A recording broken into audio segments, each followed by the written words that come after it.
ஆறுமுகம் அருளிடும் அனுதினமும் ஏறுமுகம். உலகெங்கும் உள்ள தமிழ் நெஞ்சங்களுக்கும் ஆன்மீக சொந்தங்களுக்கும் அன்பான வணக்கங்கள். நான் உங்கள் ஜோதிடர் கண்ணன் சினராஜ். அனைவருக்கும் தை திருநாள் மற்றும் பொங்கல் நல்வாழ்த்துக்கள். இந்த பதிவில் நம்ம பார்க்கக்கூடியதுங்க, தை மாதம் 2026 மிதுன ராசி மிதுன லக்னக்காரர்களுக்கு எப்பேற்பட்ட பலன் கிடைக்கப் போகுது அப்படிங்கிறத பற்றி பார்க்க போகிறோம். சரிங்களா? அப்படி பார்க்குறதுக்கு முன்னாடி நம்மளுடைய சேனல் முதலாக பார்க்கக்கூடியவங்களாக இருந்தால் சப்ஸ்கிரைப் பண்ணுங்கள், பெல் பட்டனை அழுத்துங்க, ஆல் ஆப்ஷனை கொடுங்க. சரிங்களா? இப்போ மிதுன ராசிக்காரர்களுக்கு இந்த தை மாதம் என்பது ஒரு சவாலான ஒரு மாதமாகவும் திடீர் திருப்பங்களை தரக்கூடிய ஒரு மாதமாகவும் இந்த தை மாதம் அமைஞ்சிருக்குதுங்க. சரிங்களா? சரி, அப்படி பார்க்கும்போது மிதுன ராசி அப்படின்னா மிருகசீரிஷம் நட்சத்திரம் 3ஆம் பாதமும் 4ஆம் பாதமும், திருவாதிரை நட்சத்திரம் 4 பாதமும், புனர்பூச நட்சத்திரம் 1, 2, 3 பாதமும் சேர்ந்தது தான் இந்த மிதுன ராசிங்க. இந்த மிதுன ராசிக்கு அதிபதி புதன் பகவான். இந்த புதன் பகவான் இந்த தை மாதத்தில் எந்த இடத்துல எப்படி சஞ்சாரம் செய்துட்ருக்கிறார் அப்படின்னு சொல்லி பார்த்தோம்னா, இந்த புதன் அப்படிங்கிறவர் மிதுன ராசிக்கும் கன்னி ராசிக்கும் அதிபதியானவர். அதாவது 1க்கும் 4க்கும் உடையவன். 1ஆம் இடம் அப்படிங்கிறது வந்து சுயஸ்தானம், 4ஆம் இடம் அப்படிங்கிறது என்ன, மாதஸ்தானம், சுகஸ்தானம் சொல்லுவோம் இல்லையா? அப்போ அந்த சுகஸ்தானம் அப்படிக்கூடிய புதன் பகவான் மிதுன ராசிக்கு 8ஆம் இடத்துல போய் சஞ்சாரம் செய்கிறாருங்க. மிதுன ராசிக்கு 8இல் இருக்கக்கூடிய புதன் பகவான் நன்மையை செய்வானா தீமையை செய்வானா அப்படின்னு சொல்லி பார்த்தோம் அப்படின்னா, கட்டாயமாக புதன் பகவான் உங்களுக்கு நன்மையை தான் செய்வாரே தவிர தீமை கண்டிப்பாக பண்ண மாட்டார். ஏன்னு சொல்லி கேட்டிங்கன்னா, புதன் வந்து பார்க்கும்போது பொருளாதாரம், பொருள்காரகன். சரிங்களா? அப்போ அந்த பொருள்காரகன் அப்படின்னு சொல்லி பார்க்கும்போது புதன் 8இல் இருக்கும்போது வெற்றி நிச்சயம். புதன் 8இல் இருக்கும்போது வெற்றி நிச்சயம். உங்களுக்கு வெற்றிகளை தேடி தரக்கூடிய அளவில் இருக்கும். ஆனால் உங்களோட ராசிநாதன் புதன் போய் 8ஆம் இடத்துல இருக்கும்போது ஒரு இடமாற்றத்தை கொடுப்பான். அல்லது நீங்கள் பேசக்கூடிய பேச்சில் கவனமாக இருக்கணும். நீங்களே வார்த்தைகள் மாற்றி பேசுவீங்க. அந்த மாற்றி பேசக்கூடிய பேச்சையோட நீங்கள் பொய் பேசுவீங்க அப்படின்னு கூட உங்களை சொல்லுவாங்க. சரிங்களா? அப்போ அதுக்கு எல்லாத்துக்குமே தகுந்த மாதிரி உங்களை நீங்கள் தயார்படுத்தி பேசிக்கோங்க. சரிங்களா? அப்போது இந்த கெட்ட பேச்சுக்கள் நீங்கள் வாங்காமல் இருக்கணும். சரிங்களா? இது புதன் உங்களுடைய ராசிநாதன், உங்கள் ராசிக்கு அதிபதியானவன் 8ஆம் இடத்தில் நிற்கக்கூடிய ஒரு கிரக பலனாக உங்களுக்கு இது இருக்குதுங்க. சரிங்களா? அப்போது இந்த புதன் பகவான் மட்டும்தான் அந்த 8ஆம் இடத்துல நிற்கிறாரா அப்படின்னு சொல்லி பார்த்தீங்கன்னா கண்டிப்பாக இல்லைங்க. இந்த புதன் பகவானோட சேர்த்து இன்னும் 3 கிரகங்கள், ஆக 4 கிரகங்கள் அந்த இடத்துல வந்து பார்க்க 8ஆம் இடத்துல இருக்குதுங்க. அது எந்தெந்த கிரகங்கள் அப்படின்னு சொல்லி பார்த்தோம் அப்படின்னா, உங்களுடைய ராசிக்கு 3ஆம் இடமான சகோதரஸ்தானம், தைரியஸ்தானம், வீரியஸ்தானத்தை குறிக்கக்கூடிய சூரிய பகவான் உங்களுடைய ராசிக்கு 8ஆம் இடத்துல சஞ்சாரம் செய்கிறாருங்க. சரிங்களா? 3 கூடயும் 8ஆம் இடம். 8ஆம் இடம் அப்படிங்கிறது என்ன சொல்லுவோம், ஆயுள் ஸ்தானம் அப்படின்னு சொல்லுவோம். சரிங்களா? அப்போ அந்த ஆயுள் ஸ்தானத்தில் போய் சூரிய பகவான் சஞ்சாரம் செய்கிறாரு. சூரிய பகவான் அப்படிங்கிறது யார், ஒரு அரசு கிரகம், ஒரு நெருப்பு கிரகம் இல்லைங்களா?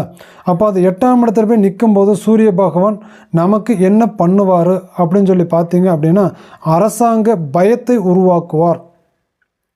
அப்போது 8ஆம் இடத்துல என்னென்ன மாதிரியான வேலைகள் நடக்கும், விபத்துகள் நடக்கும், வழக்குகள் நடக்கும். சரிங்களா? மறைமுகமான ஆதாயம் கிடைக்கும். இது அத்தனையுமே குறிக்கக்கூடிய இடம் தான் 8ஆம் இடம். அப்போ 8ஆம் இடத்துல அரசாங்க கிரகமான சூரிய பகவான் போய் நிற்கும்போது என்ன பண்ணும், நமக்கு அரசு சார்ந்த துறை பயத்தை ஏற்படுத்தும். சரிங்களா? அரசாங்க பயத்தை கொடுக்கும், அல்லது நோய் சம்பந்தப்பட்ட பிரச்சனைகளை கொடுக்கும் குடும்பத்தில், அல்லது மிதுன ராசிக்காரர்களுக்கே கூட கொடுக்கும். சரிங்களா? அப்போது சூரிய பகவான் 8ஆம் இடத்துல நின்று நமக்கு பயத்தை கொடுக்கக்கூடிய அளவுக்கு இருக்கே தவிர நன்மையை கொடுக்கக்கூடிய அளவில் இல்லை. சரிங்களா? அப்போ அதுக்கு அடுத்தபடியாக உங்களோட ராசிக்குடைய மிதுன ராசியிலிருந்து 5ஆம் வீட்டுக்கு அதிபதியான சுக்கிர பகவானும் அந்த 8ஆம் இடத்துல பயணம் செய்கிறாரு தை மாதம். அப்போது 5க்கும் 12க்கும் உடைய சுக்கிர பகவான் 8ஆம் இடத்துல போய் நிற்கிறாரு.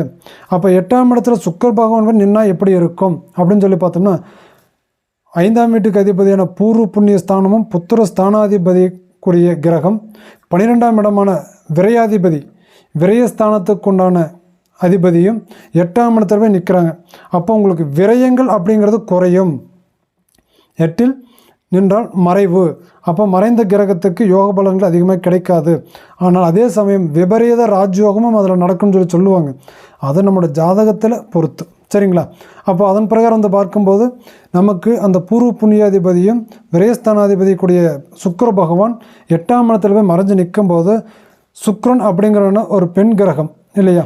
அப்போ அந்த பெண் கிரகம் அப்படின்னு சொல்லி பார்க்கும்போது மிதுன ராசிக்காரர்களுக்கு பெண்களால் சில சங்கடங்கள் உருவாகும் இந்த தை மாதம். சரிங்களா? அப்போது பெண்கள்கிட்ட பேசும்போது நம்ம எச்சரிக்கையாக இருக்கணும். சரிங்களா? கவனமாக பேசணும். அதே போல் காதல் லவ்வில் இருக்கக்கூடியவங்க, லவ் பண்ணிட்டு இருக்கக்கூடியவங்களுக்கு கண்டிப்பாக இந்த மாதத்தில் கட்டாயமாக அது பிரேக்கப் ஆகிறதுக்கோ அல்லது அந்த காதலில் பிரச்சனைகள் வரக்கூடிய அளவுக்கோ அல்லது அதில் சில பாதிப்புகள் ஏற்படக்கூடிய வாய்ப்புகளோ கட்டாயமாக உண்டு. சரிங்களா? அப்போ அதுக்கு அடுத்தபடியான கிரகம் என்ன, 4வது கிரகம் அப்படின்னு சொல்லி பார்த்தோம்னா, மிதுன ராசிக்கு 6ஆம் வீட்டுக்கு அதிபதியான செவ்வாய் பகவான் 6க்கும் 11க்கும் உடைய செவ்வாய் பகவான் 8ஆம் இடத்துல சஞ்சாரம் செய்கிறார். சரிங்களா? அப்போ 6ஆம் இடம் அப்படிங்கிறது என்னங்க, ருணரோக சத்ருஸ்தானம். ருணரோக சத்ருஸ்தானம். 11ஆம் இடம் அப்படிங்கிறது லாபஸ்தானம். சரிங்களா? அப்போ அதே போல் வந்து பார்க்கும்போது அந்த 2 இடத்துக்கும் அதிபதியான செவ்வாய் பகவான் 8ஆம் இடத்துல போய் நிற்கிறாரு. அப்போ லாபாதிபதி போய் 8ஆம் இடத்துல போய் மறைஞ்சு நிற்கும்போது நமக்கு லாபகரமான விஷயங்கள் கண்டிப்பாக குறைஞ்சிடும். அப்போ 6ஆம் இடம் அப்படிங்கிறது என்ன, ருணரோக சத்ருஸ்தானம் இல்லைங்களா? நோய் நொடி எதிர்ப்புகள் அப்படின்னு அத்தனையுமே கடனை கொடுக்கக்கூடிய இடம் என்ன, அந்த 6ஆம் இடம். அந்த 6க்குடைய கிரகம் 8ஆம் இடத்துல மறைஞ்சு நிற்கிறான். அப்போ மறைஞ்சு நிற்கும்போது நமக்கு அந்த நோய் நொடிகள் பெருமளவில் நம்மளை பாதிக்காது. கடன் சார்ந்த விஷயங்கள் நமக்கு வந்து பார்க்க அதிகப்படியான தொந்தரவுகள் கொடுக்காது. சரிங்களா? அதே போல் எதிரிகளோட தொல்லைகள் அப்படிங்கிறது வந்து பார்க்கும்போது அந்த இடத்துல அழிஞ்சு போகும். 6ஆம் இடம்ங்கிறது எதிர்ப்பு, எதிராளிகள். அப்போ அந்த எதிரிகளோட தொல்லைகள் அப்படிங்கிறது வந்து பார்க்க அந்த இடத்துல நமக்கு இந்த தை மாதத்தில் அழிஞ்சு போகும். சரிங்களா? அப்போ 4 கிரகங்கள் அந்த 8ஆம் இடத்துல நின்று தனித்தனியாக கொடுக்கக்கூடிய பலன்கள் என்ன அப்படிங்கிறத பற்றி இப்போ நம்ம பார்த்துட்டோங்க. சரிங்களா? அப்போ இந்த 4 கிரகமும் ஒன்றா சேர்ந்து நமக்கு எந்த மாதிரியான தொழில் சார்ந்த ரீதியிலையும் குடும்ப சார்ந்த ரீதியிலையும் ஆரோக்கியம் சார்ந்த வழியிலையும் நமக்கு எந்த மாதிரியான பலன்களை கொடுக்க போகுது அப்படிங்கிறத பற்றி பார்த்தோம். அப்போ அந்த 4 கிரகங்கள் ஒரு இடத்துல சேர்ந்திருந்தால் என்ன சொல்லுவோம்னா, கிரக யுத்தங்கள் நடக்கும் அப்படின்னு சொல்லுவோம். சரிங்களா? அப்போ அந்த கிரக யுத்தத்துக்கு தகுந்த மாதிரி சில பிரச்சனைகள் இருக்கும், நன்மைகள் இருக்கும், தீமைகள் இருக்கும். சரிங்களா? ஆனால் இந்த 4 கிரகங்கள் அந்த கட்டத்தில் சேர்ந்திருக்கும்போது அதுக்கு இன்னும் 4 விதமான யோகங்கள் இருக்குதுங்க. அது என்னென்ன யோகம் அப்படின்னு சொல்லி பார்த்துக்கிட்டிங்க அப்படின்னா, சூரியனும் சுக்கிரனும் ஒரு கட்டத்தை, சூரியனும் செவ்வாயும் ஒரு கட்டத்தில் சேர்ந்திருந்தால் சூரிய மங்கள யோகம் சொல்லுவோம். சரிங்களா? அதே போல் சூரியனும் புதனும் ஒரு கட்டத்தில் சேர்ந்திருந்தால் புதன் ஆதித்ய யோகம் சொல்லுவோம். சரிங்களா? அதே போல் செவ்வாயும் சுக்கிரனும் ஒரு கட்டத்தில் சேர்ந்திருந்தால் சுக்கிர மங்கள யோகம் அப்படின்னு சொல்லுவோம். சரிங்களா? அப்போ இந்த மாதிரியான யோகங்கள் அத்தனையுமே இப்போ இந்த ஜாதகத்தில் இருக்குது. ஆனால் இந்த நேரத்தில் இருக்குது. அப்போ இந்த நேரத்தில் இருக்கும்போது அது அத்தனையுமே எங்கே இருக்குது, 8ஆம் இடத்துல மறைஞ்சிருக்குது. அப்போ இதனோட யோக பலன்கள் அப்படிங்கிறது வந்து பார்க்கும்போது மிதுன ராசி மிதுன லக்னக்காரர்களுக்கு வேலை செய்யுமா அப்படின்னு சொல்லி பார்த்தோம்னா கண்டிப்பாக வேலை செய்யறதுக்குள்ள சாத்தியக்கூறுகள் இல்லை. உங்களுடைய ஜாதகம் நிலை அப்படிங்கிறது நல்ல நிலையில் இருந்தால் கண்டிப்பாக அது வேலை செய்யும். சரிங்களா? அதில் எந்த மாற்று கருத்தும் கிடையாது, மாற்றமும் இல்லைங்க. சரியா? இப்போது இந்த தொழில் ஸ்தானமெல்லாம் இந்த இடத்துல அந்த தை மாதத்தில் நமக்கு எப்படி இருக்கும் அப்படின்னு சொல்லி பார்த்துட்டோம் அப்படின்னா, தொழிலாதிபதி அப்படின்னு பார்க்கும்போது தொழில் சார்ந்த வகையில் நம்மளுடைய குடும்பத்துக்கு உத்தியோகத்தில் இருப்பவர்களுக்கு புதிய பொறுப்புகள் கிடைக்கும். உத்தியோகத்தில் இருக்கக்கூடியவங்களுக்கு புதிய பொறுப்புகள் என்பது கட்டாயமாக கிடைக்கும். அதில் நன்மைகள் நடக்கும். சரிங்களா? அப்போ அதே போல் வந்து பார்க்கும்போது நம்மளுடைய கிரகத்துக்கு வச்சு பார்க்கும்போது பொருளாதாரம் எப்படி இருக்கும், செலவுகள் வரும். பழைய கடன்களை கட்டுவதற்கான ஒரு சூழ்நிலையை உருவாக்கி கொடுக்கும். செலவுகள் வரும், ஆனால் இருந்தாலும் பழைய கடன்களை கட்டுவதற்குண்டான ஒரு ஆதாயத்தையும் நமக்கு கண்டிப்பாக ஏற்படுத்தி கொடுக்கக்கூடிய ஒரு கால சூழ்நிலையாக தான் இந்த தை மாதம் அப்படிங்கிறது நமக்கு அமைஞ்சிருக்குதுங்க. சரிங்களா? ஆனால் அதே போல் வந்து பார்க்கும்போது ஆரோக்கியமோ அல்லது திருமண யோகமோ அல்லது பார்க்கும்போது காதல் யோகம் நமக்கு எப்படி இருக்கும் அப்படின்னு சொல்லி, குடும்பம் அப்படிங்கிறது எப்படி இருக்கும் அப்படின்னு சொல்லி பார்த்துட்டோம் அப்படின்னா, குடும்பத்தில் இந்த ஒரு நேரகால கட்டத்தில் நீங்கள் விட்டு கொடுத்து போகிறது தான் உங்களுக்கு நல்லதே தவிர, சரிங்களா, வாய் வார்த்தைகள் அதிகமாக பேசினால் கட்டாயமாக பிரச்சனைகள் தான் நடக்கும். குடும்ப உறவுகள் அப்படின்னு சொல்லி பார்க்கும்போது நம்ம விட்டு கொடுத்ததை போகணும், விட்டு கொடுத்ததை பேசணுங்க. சரிங்களா? அப்போ அதே போல் வந்து பார்க்கும்போது ஆரோக்கியம் எப்படிங்கிறது எப்படி இருக்கும், மன அழுத்தம், நரம்பு சம்பந்தமான பிரச்சனைகள் உருவாகும். மன அழுத்தம் உருவாகும், நரம்பு சம்பந்தப்பட்ட பிரச்சனைகள் கண்டிப்பாக கொடுக்கும். சரிங்களா? விபத்துகள் ஏற்படுவதற்குண்டான வாய்ப்புகள் கட்டாயமாக உண்டு. விபத்து, விபரீதம், மன அழுத்தம், நரம்பு சம்பந்தப்பட்ட பிரச்சனைகள் கொடுக்கறதுக்குண்டான வாய்ப்புகள் அதிகப்படியாக உண்டு. கவனமாக இருக்கணும். சரிங்களா? அப்போ அதே போல் திருமணம் அப்படின்னு சொல்லி பார்த்துட்டீங்க அப்படின்னா சிறு சிறு தடைகள் இருக்கும். சிறு சிறு தடைகள் கட்டாயமாக இருக்கும். அப்போ அந்த தடைகளை தாண்டி தான் நீங்கள் திருமண யோகத்தை நீங்கள் வென்று போய் சாதிக்க வேண்டிய சூழ்நிலையாக இருக்கும். சரிங்களா?